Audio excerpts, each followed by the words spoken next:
अंदर जितने मज़ाहिब हैं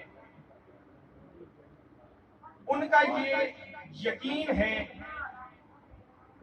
मेरी तरफ तवज्जो रहे, उनका ये यकीन है कि मौत बरहक, मौत को सबने तस्लीम किया है। लेकिन आज तक कोई ये नहीं बता सका कि मौत क्या है, मौत कैसी है। कोई डॉक्टर हो, कोई इंजीनियर हो, कोई मौलवी हो, कोई मुफ्ती हो, कोई मुज्तहिद हो, बच्चों को चुप कराइए। कोई भी शोबा है जिंदगी से ताल्लुक रखने वाला बंदा हो, आज तक वो ये साबित नहीं कर सका कि मौत कैसी है। और अगर किसी से पूछा जाए कि मौत कैसी है तो वो एक जवाब देता है कि भाई मौत कैसी है ये बताने के लिए पहले मरना पड़ता है, और अगर बंदा मर जाए तो फिर इस काबिल नहीं रहता कि वो बता सके। जहां दुनिया की ताकतें बेबस है कि वो बता सके कि मौत कैसी है। 61 हिजरी करबला का जंगल यही वक्त था। हुसैन बादशाह ने अपने भतीजे कासिम से पूछा, बेटा कासिम, मन मौत देगा, तेरे नजदीक मौत कैसी है? आवाज आई, चाचा जान, मौत मेरे नजदीक शहद से ज्यादा मीठी है। मौत मेरे नजदीक शहद से ज्यादा मीठी। एक बात हो गई। अब दूसरी बात, जो नशीं हज़रात बैठे हैं तो मेरी बात की तारीफ करेंगे। आज तक कोई जाकिर जब भी शहजादे यज़ीद की शहादत पढ़ता है वो कहते हैं कि करबला में इतना बड़ा जुल्म हुआ कि उसको तीर मारा गया, जिसको ये भी नहीं पता था कि तीर खा के हंसते हैं या रोते हैं। क्योंकि तारीख वालों ने लिखा है कि जब शहजादे को तीर लगा तो अपने बाबा की तरफ देख के शहजादा मुस्कुरा गया। जिसको मानते हो ना, तुम्हें उसकी कसम है। मैं काफी देर से बैठा हूं, अगर मेरा हक बनता हुआ, जो सुन्नी बैठी हुई सुभान अल्लाह कह देना, जो शिया बैठे हो मौला अली का नाम उठा देना, लेकिन मेरा हक नहीं रखना। पूरी तवज्जो चाहता हूं। एक बात मैंने की है, शहजादा कासिम ने कहा, बाबा मेरे नजदीक मौत शहद से ज्यादा मीठी है। शहजादा अली असगर तीर खा के मुस्कुराए और अकल के अंधे अली असगर जहालत की वजह से नहीं मुस्कुराए थे, बल्कि अली असगर की मुस्कुराहट हुसैन से ये पूछ रही थी कि बाबा तेरा ये 9 लाख दुश्मन भी कितना पागल है, मैंने पानी मांगा है, मुझे शहद पिलाते हैं।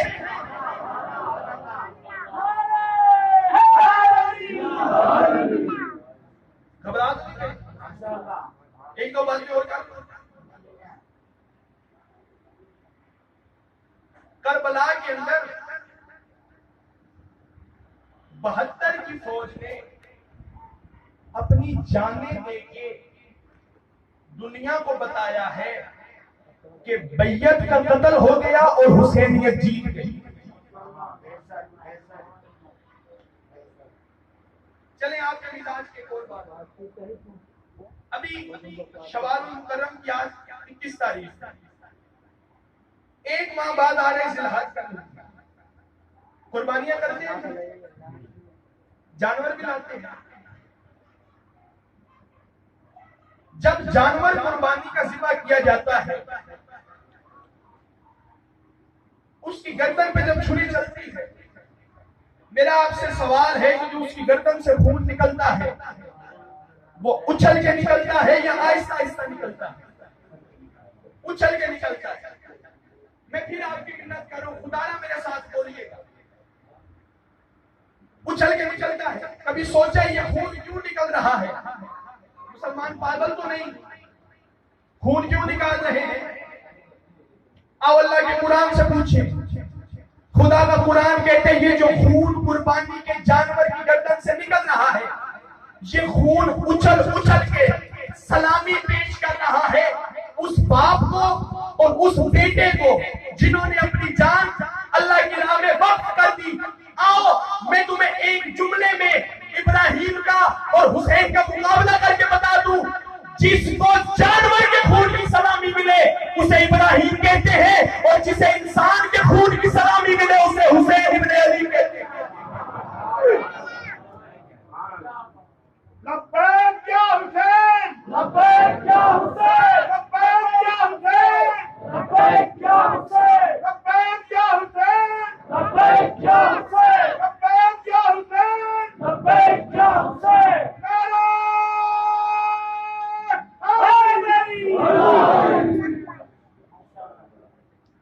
एक लफ्ज और कर दूं। अब मैंने ये लफ्ज कहा है, तो इंसान के जहन में ये सवाल उठता है कि आया हुसैन इब्न अली इब्राहिम से अफजल है?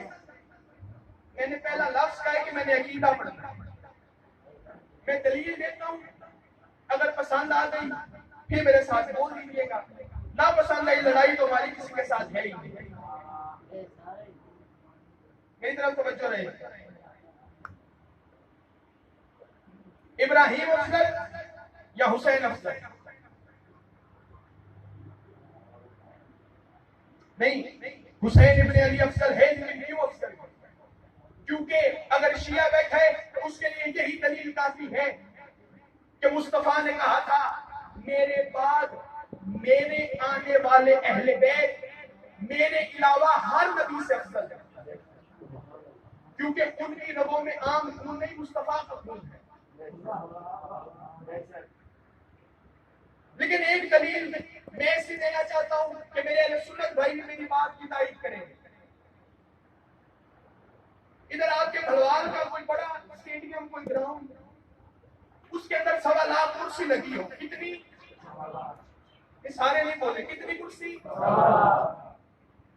इसका मतलब सारे बोल रहे हैं। 1.25 लाख कुर्सी लगी हो, हजरत आदम से लेके ईसा तक के नबी उस कुर्सी पे बैठे।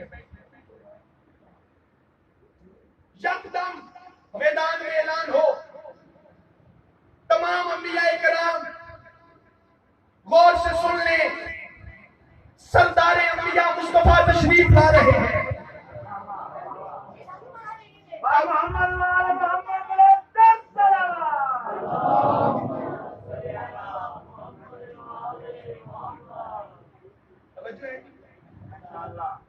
सरदारे अंबिया तशरीफ ला रहे। क्या होगा? जिसके पास से मुस्तफा गुजरेंगे वो अपनी कुर्सी छोड़ देगा। क्यों छोड़ेगा? क्योंकि सरदार आ रहा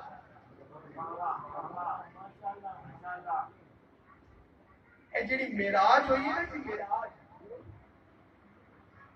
ए मुस्तफा नू अंबिया दी सरदारी मिली। मुस्तफा सैयद है, आदम से लेके ईसा तक के नबियों के सरदार हैं, मौला है उनके। अब जिसके पास से मेरा नबी गुजरेगा वो कुर्सी छोड़ेगा और उठ के कहेगा हमारे मौला आ गए। आदम कहेगा हमारे मौला आ गए, नूह कहेगा हमारे मौला आ गए, ईसा कहेगा हमारे मौला आ गए, याकूब कहेगा हमारे मौला आ गए, यूसुफ कहेगा हमारे मौला आ गए, हजरत मूसा कहेंगे हमारे मौला आ गए, हजरत इब्राहिम कहेंगे हमारे मौला आ गए, हजरत इस्माइल कहेंगे हमारे मौला आ गए, हजरत शीश कहेंगे हमारे मौला आ गए, हजरत जिक्रिया कहेंगे हमारे मौला आ गए। आदम से लेकर ईसा तक के नबी जब कहेंगे ना हमारे मौला आ गए, फिर मैदान में आके मुस्तफा कहेंगे ओ मियां गौर से सुनो, अगर तुम्हारा मैं मौला हूं फिर मैं मुस्तफा कह रहा हूं मन कुन तो मौला हो। जिसका मैं मौला हूं उसका अली ना। क्या मुस्तफा आदम के मौला नहीं? नूह के नहीं? सबके मौला है। अहले सुन्नत वल जमात के बड़े मुहद्दिस शाह अब्दुल हक देलवी से लेके शिया की छोटी से छोटी किताब के पहले सफे पर यह हदीस दर्ज है, मन तुम तो मौला हो। ये जो कहते हैं उसमें एक बड़ी मसले है। मुस्तफा ने 1.25 लाख का मजमा इकट्ठा करके ऐसे नहीं कह दिया था जिसका मैं बोला हूं उसका अली बोला, आखिरी लफ्ज और उसके बाद 2 जुमले मुस्कुराए थे। ये दरबार है ना जी, आपके पीर का है। दुनिया के अंदर जितने पीर हैं उन सब से पूछो पीर क्यों हो, वो कहेंगे हमारे पास विलायत है, हम वली हैं। उनसे पूछना विलायत कहां से है। एक तो वली भी ऐसा नहीं जो कह दे कि हमने विलायत हजरत सलेमान से ली, हजरत अबू ज़र से ली, हजरत अबू बकर से ली, कोई नहीं कहेगा, बल्कि सब कहेंगे विलायत मिली है अली के दरवाजे से। कोई सैयद है जो किसकी वजह से है, मुस्तफा की वजह से। मुस्तफा की नस्ल किसकी वजह से, बोले हर वली कहेगा विलायत मिली है अली की वजह से। कभी आपने सोचा है कितने सहाबी थे मुस्तफा के, उनकी वजह से तो विलायत नहीं मिलती। अली के पास ऐसी कौन सी चीज है जिसकी वजह से विलायत मिल रही है। अली क्यों बांट रहा है विलायत, इस दरबार से लेकर शहबाज कलंदर तक, जहां जाके कहो मैं कसम खाने के लिए तैयार हूं। जय्यदुल उलमा से सुनने से लेकर किताबों तक खुद पढ़ी है ये रिवायत कि जब मुस्तफा मेराज पर गए, पर्दा वहदत से अल्लाह ने एक जुब्बा दिया, का जुब्बा जमीन पर ले जा। एक सवाल तुझे मैं बताता हूं, इस सवाल का जिसने सही जवाब दिया जुब्बा उसे दे दी। आवाज़ मालिक इस जुब्बा जिसको मिलेगा उसके पास कौन सा शर्फ होगा। आवाज़ कायनात के वलियों की शहंशाहत उस बंदे के पास होगी जिसके पास ये जुब्बा होगा। आओ वो सवाल बताऊं, उसका जवाब किसने दिया ये बताऊं और आपको सलाम करने लगाऊं। मुस्तफा जमीन पर आ गए, मस्जिद नबवी के मिंबर के ऊपर आमिना का लाल जलवा नुमा था। या मस्जिद के अंदर पहला कदम, अब सच की मजबूरी ये है, इसको घटाओ तो भी झूठ, बढ़ाओ अंग्रेजी तब भी झूठ। मुस्तफा का जलवा नुमा होना मिंबर पर और पहला कदम आ रहा है हजरत अबू बकर का। आवाज नहीं मेरे करीब, जी सैयद, जी सरदार। कहा ये जुब्बा देख रहे हो, जी मालिक देख रहे हो। जानते हो उस जुब्बे में क्या खुसूसियत है, मालिक आप बेहतर इल्म रखते हैं, आप बताइए। कहा ये जुब्बा जिसको मिलेगा कायनात के वलियों की शहंशाही उसके पास आ जाएगी। का मालिक मिलना कैसे है, का एक सवाल पूछता हूं, अल्लाह ने पूछा है, उसका जवाब बताओ। मालिक सवाल क्या है, का मुझे बताओ अगर किसी को गुनाह करते देखोगे तो क्या करोगे। आवाज है मुस्तफा तेरी इज्जत की कसम है मैं उसे सजा दूंगा कि जब अल्लाह ने मना किया उसके रसूल ने मना किया, तू क्यों गुनाह कर रहा है, मैं उसे सजा दूंगा। मुस्तफा ने कहा शाबाश बैठ। दूसरा कदम हजरत उमर का है, कहा मुझे बताओ अगर किसी को गुनाह करते देखोगे तो क्या करोगे। आवाज़ मालिक मेरे जलाल का तो आपको पता है, मैं उसे सजा दूंगा। कहा शाबाश बैठ जाओ। तीसरा कदम मस्जिद नबवी के अंदर अली बादशाह का आया। आवाज है मेरा कर्रार, मेरा भाई मुझे बता अगर किसी को गुनाह करते देखेगा तो क्या करेगा। अली ने मुस्तफा के कदमों का बोसा लेके कहा तुझे तेरी इज्जत की कसम है अली उसके ऐब पे पर्दा डाल देगा, अली उसके ऐब पे पर्दा डाल देगा। किताब वाले लिखते हैं फनज़ला जिब्राइल अलल अर्ज़, जिब्राइल जमीन पे नाज़िल हुआ अपने मलकूती पर, मुस्तफा के कदमों से बस करके कहते हैं अल्लाह कह रहे जुब्बा अली को दे। आवाज़ वजह क्या है, क्या मालिक वो कहता है ऐबों पे पर्दा या चली डालता है या अली।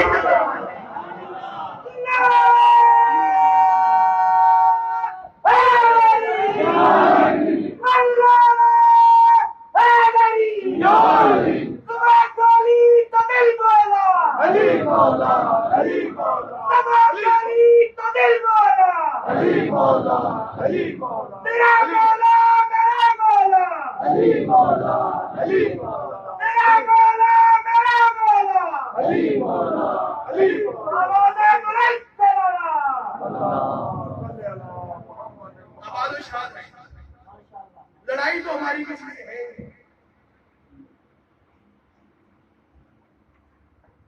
अली को फजाइल हमने नहीं दिए। जिसको अली के फजाइल अच्छे ना लगते हो वो मुस्तफा से पूछे। हमने तो नहीं कहा जाए भी अंदर तस्लीम नारे व जन्नत, अली तो जन्नत और दोज़ख तकसीम करने वाला है। हमने तो नहीं कहा जायली तेरी इज्जत की कसम है तू वही है जो जहन्नम के ऊपर खड़ा होकर कहेगा जहन्नम ये तेरा है ये मेरा है। चले आखिरी दलील मेरे आने का मकसद था। अली जन्नत और दोज़ख तकसीम करे। इसी बात पर एक बंदे की मेरे से बहस हो गई। कहते जी मैंने सुना है आप शिया हजरात हजरत अली को अल्लाह से भी बढ़ा देते हैं। मैंने कहा नकले कुफ्र कुफ्र का बाशर, मैं लानत करता हूं ऐसे बंदे पर जो अली को अल्लाह से अफजल मांगे।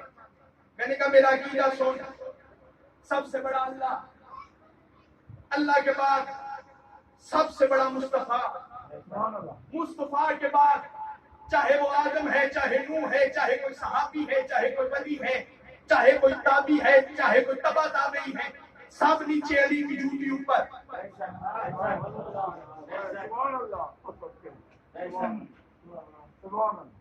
कहते अच्छा मैं अभी तुझे गलत साबित करता। मैंने कहा जी करो। कहते जन्नत किससे लेनी है? मैंने कहा जी अली से लेनी है। कहते अभी तो तूने कहा था अल्लाह बड़ा है, रसूल बड़ा है, अली से जन्नत क्यों मांगता है? कहता फंस गए ना। मैं कहा फंस मैं नहीं, फंस तू गया है। तवज्जो है जी। मैंने कहा फंसा मैं नहीं, फंसा तू है। कहते अभी तो कहा था अल्लाह बड़ा है, मुस्तफा बड़ा है, अली से जन्नत क्यों मांगी? मैंने कहा मैं तुझे बताऊं। अब जितने आप बैठे हैं ना, आपने मेरे सवाल का जवाब देना। हिंदुओं को किसने पैदा किया? थोड़े बोले, जिन्हें शक कहना वो ना बोले। हिंदुओं को किसने पैदा किया? सिखों को, यहूदियों को, मुसलमानों को। एक गाल में दूसरी गाल।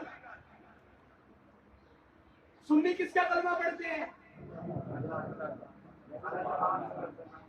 मुस्तफा का। और फिर सारे आप बोल रहे हैं सुन्नी किसका कलमा पढ़ते हैं? वहाबी किसका पढ़ते हैं? शिया किसका पढ़ते हैं? 73 के 73 किसको मुस्तफा नबी को किसको मानते हैं? मुस्तफा को नहीं। दो बातें। अब मेरा नतीजा सुनो। मैं फिर आपकी मिन्नत कर रहा हूं, अगर मेरा हक बनता हो तो नहीं रखता। पैदा सबको किया अल्लाह ने। 73 के 73 पढ़ते हैं कलमा मुस्तफा का। मुस्तफा ने कहा जन्नत 73 फिर के जन्नत कितनों ने जाना है? एक जाने जी। जन्नत अली से क्यों लेनी है? मैंने कहा मैं तुझे बताऊं। रोज़े माशर, वो जो कशफुल माजूब का दिन है, अदल और इंसाफ का दिन, शियों के लिए तो यही दलील काफी है कि अल्लाह और नबी के नजदीक अली से ज्यादा आदिल इमाम ही कोई नहीं। लेकिन मैं फिर भी दलील मुकम्मल करूंगा। मैंने कहा कयामत के दिन जब पूरी इंसानियत मैदान माशर में होगी, जब जन्नत तकसीम होनी है, अगर करता अल्लाह जन्नत तकसीम, हिंदू कहते गुनाहगार तो है, पैदा तो तूने किया ना, हमें भी जन्नत दे। सिख कहते हमें भी दे, ईसाई कहते हमें भी दे, अब मुसलमान तो सारे पढ़ते ही ला इलाहा इल्लल्लाह है, सब कहते हमें भी दे। अगर बांटता जन्नत मुस्तफा, सुन्नी कहते अल्लाह को भी तेरे कहने पे मानना है, रसूल भी तुझे मानना है, जन्नत दे। शिया कहते तेरी इज्जत की कसम है, हमने तुझे मोहम्मद और रसूलुल्लाह अली के वलीउल्लाह से पहले मांगा है, हमें भी दे। वहाबी कहते हमें भी दे, तरह कहते हमें भी दे। अल्लाह और मुस्तफा ने इकट्ठे बैठ के अली के हाथ में जन्नत इसलिए रखी ताकि जन्नत के अंदर काफिर तो क्या मुनाफिक भी ना आ सके।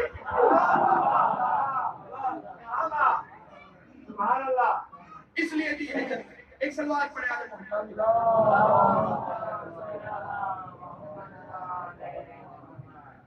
बस मैं गासिब नहीं बनूंगा, सारा दिन हिदायत पढ़ता रहूं। ये वो हस्तियां हैं, इस समंदर स्याही बन जाए, दरख्त कलम बन जाए, इनके फजाइल करते हैं। लेकिन ये मजलिस हुसैन, मेरा सुन्नी भाई, इस साफ को बिछाने का मकसद है कि ये उस गरीब की साफ है जिसकी बहनों को किसी ने रोने नहीं दिया।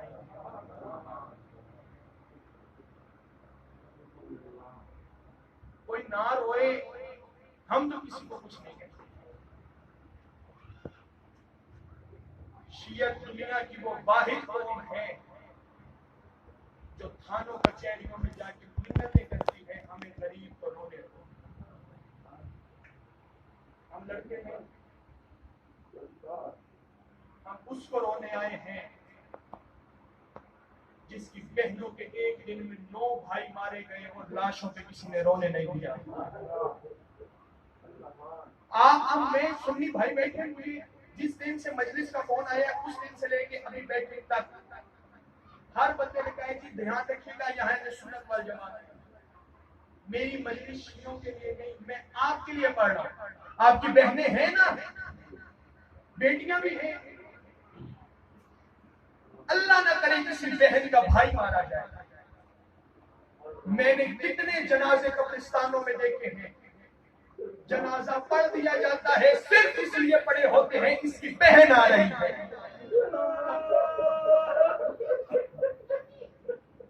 हम तो किसी से नहीं लड़ते। मुझे इतना बता दो, कोई मजदूर मारा जाए, जनाजा पड़ा है, क्यों? इसकी बहन आ रही है, किसी की बेटी आ रही है, और जिसकी बदन पे मौजूद हो वो तो जी भर के रोती है। इससे बड़ा दुख मेरी तरफ देखें, इससे बड़ा दुख सुनाऊं? जनाजा पड़ा हो ना कब्रिस्तान में, अच्छे लोग वही होते हैं जो जनाजों की तदफीन करा के जाए। मेरी तरफ देखिए, गुजारा मेरी मेहनत है, मेरी तरफ देखिए। इख्तितामी मराहिल मजलिस की कोशिश कीजिएगा हर बंदा आंसू बहा सके गरीबों को। बहन आ गई है ना, जब लोग इंतजार में थे इसकी बहन आ रही है। मैंने कितने जनाजे देखे जब बहन आती है ना, एक दूसरे को गैर महरम कहते हैं, यार पर्दा करो, इसकी बहन आ गई है। इसने यकीनन भाई का चेहरा देख के मातम करना होगा, इसने रोना होगा, कोशिश करना, इसको पर्दे का ख्याल नहीं होगा। लेकिन तुम लोग कोशिश करो तुम्हारी नजर न पड़े। आओ मैं तुम्हें बताऊं क्यों रोती है ये कौम, जिसका हुसैन जैसा भाई था ना, 11 मुहर्रम को ऐसे गुजरी है जैसे लगती कुछ नहीं थी। हर बीवी को सिर्फ एक बहन की इजाजत आई है मकतल में। आज कैलेंडर के हिसाब से 20 डेट है, और जरा 20 मिनट इस गर्मी में खड़ा हो, तुझे एहसास हो इस गर्मी में गरीब की बेटियां कैसे कूफा और शाम के बाजारों में चलती थी। पहले हाथ इधर नहीं थे, पहले हाथ ऐसे थे। जब मकतल में आई है ना, सज्जाद उतना तो यही था, नजर नहीं आता। आवाज आई, अम्मा ये जो पत्थरों और तलवारों का ढेर है ना, यही तेरा भाई है। कहती अच्छा सज्जाद, हाथ तो ऐसे थे, मैं तुम पे सवाल करता हूं, अली की बेटियों ने पत्थरों और तीरों को कैसे उठाया? अपनी कोहनियों से। कभी पत्थर हटाती है, कभी तीर हटाती है, कभी टूटी हुई तलवारें उठाती हैं। मुझे हुसैन की इज्जत की कसम है, कमीने ने देखा अली की बेटियों की कोहनियों से खून जारी हो गया।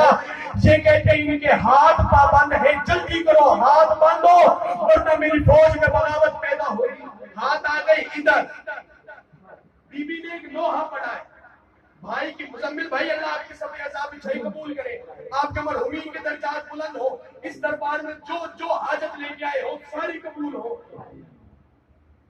हाथ इधर है, मेरी तरफ देखिएगा, हाथ इधर है। बीबी ने 3 सवाल पूछे। आवाज आई, मुझे बता मदीने वाला हुसैन तू है? अगर तू है तो तेरा सर किधर है? अगर तू है तो तेरी 5वीं उंगली कहां है? मुझे हुसैन की इज्जत की कसम है, गरीब के सर से सिर्फ एक जवाब आया है। आवाजें, मुझे पता मदीने वाली ज़ैनब तू है? अगर तू है तो बता तेरी चादर कहां गई है? आवाजें, अकबर का कातिल कल रात नेज़े से मेरी चादर ले गया था।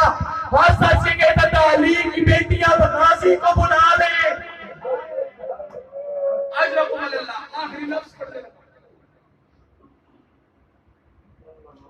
अब महमल नहीं थे। 11 मुहर्रम को अली की शरीफ बेटियां जिन ऊंटों पे बैठी हैं उनके ऊपर पलान नहीं थे, बेपलाने ऊंट। ये देहात का माहौल है ना, कभी इधर ऊंट आए, कभी, मैं फिर लफ्ज सुन्नी भाइयों के लिए कह रहा हूं, कभी इधर ऊंट आए और उसके ऊपर पलान ना हो। ऊंट वाले को कहना मिन्नत लगा, एक दफा ऊंट बिठा, हाथ रखना इधर, मर दो ना, हाथ रखना इधर, ऊंट पे बैठना, उसे कहना अब इसको उठा। अगर तू संभलना ना सके शाम की तरफ मुंह करके कहीं अली की बेटी तरह अपना मुकद्दर, हम मर्द हो के नहीं संभल सके, अल्लाह जाने गाजी कैसा भाई मरा के कैसे ऊंटों पे संभली है अली की शरीफ बेटी। महमलों पे बैठी, महमल जब उठने लगी है ना, बीवी ने महमल की गर्दन पे हाथ रखा। आवाज आई, अल्लाह का हैवान मुझे पहचानता है? कहते नहीं। बीबी तड़प के कहती है, मुबाहिले वाली ज़हरा को जानता है? ये ऊंट कहते हाँ, अली की बेटी थी, जानवरों की जुबानों का इल्म रखती थी। रो के कहती है, मैं अल्लाह की कसम उठा के कहती हूँ उसी मुबाहिले वाली ज़हरा की बेटी हूँ। मुझे हुसैन की इज्जत की कसम है, ऊंट नहीं उठे। इन्होंने जितनी कोशिश की है ऊंट नहीं उठे। सबसे बूढ़ा ऊंट था जिसपे अली की बेटी बैठी।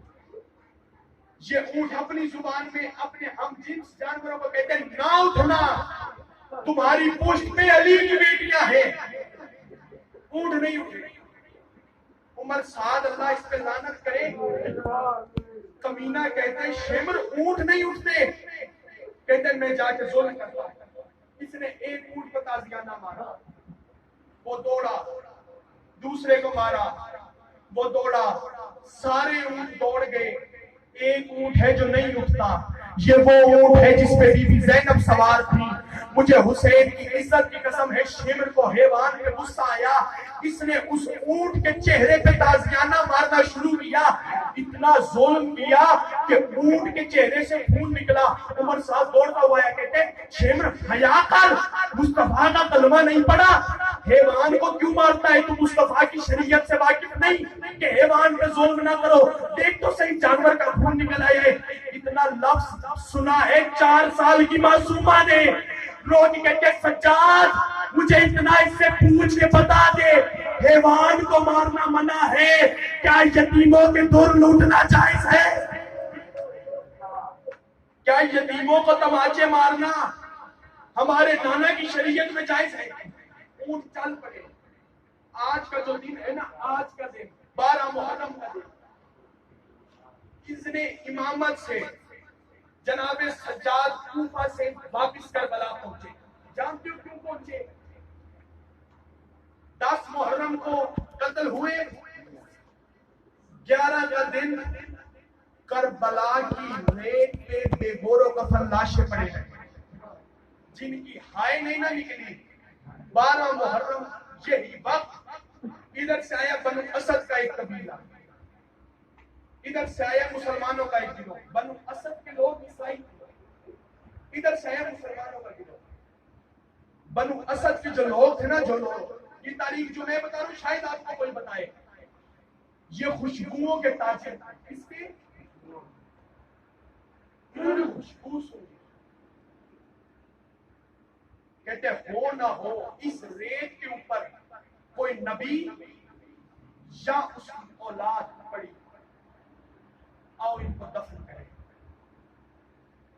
करीब था कि ये लाशें दफन करते, उधर से आया एक मुसलमानों का गिरोह। जब उन्होंने लाशों को देखा है ना, कहते हट जाओ, हमारे नबी का बेटा है, हम दफन करेंगे।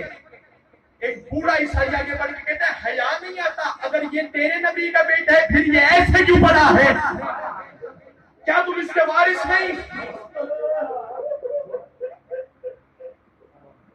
ये करीब था कि इन दोनों कबीलों में जंग होती। इमाम उसे कहते हैं जो दुनिया पे नजर रखे। ये वो गरीब इमाम है जिसको दस्तार फूफियों ने पहनाई है। आपके यतीम, अल्लाह न करे कोई यतीम हो, उसके सर पे दस्तार कौन रखता है, उसका चाचा, उसका मामू, उसका कोई और रिश्तेदार जो खानदान का बड़ा हो। सज्जाद उस गरीब इमाम को कहते हैं शामे गरीबा, जिसको फुप्पी उठा के कहे सज्जाद उठ, चाचा मारा गया है, पापा भी कत्ल हो गया है, जल्दी उठ। खयाम को आग लग गई।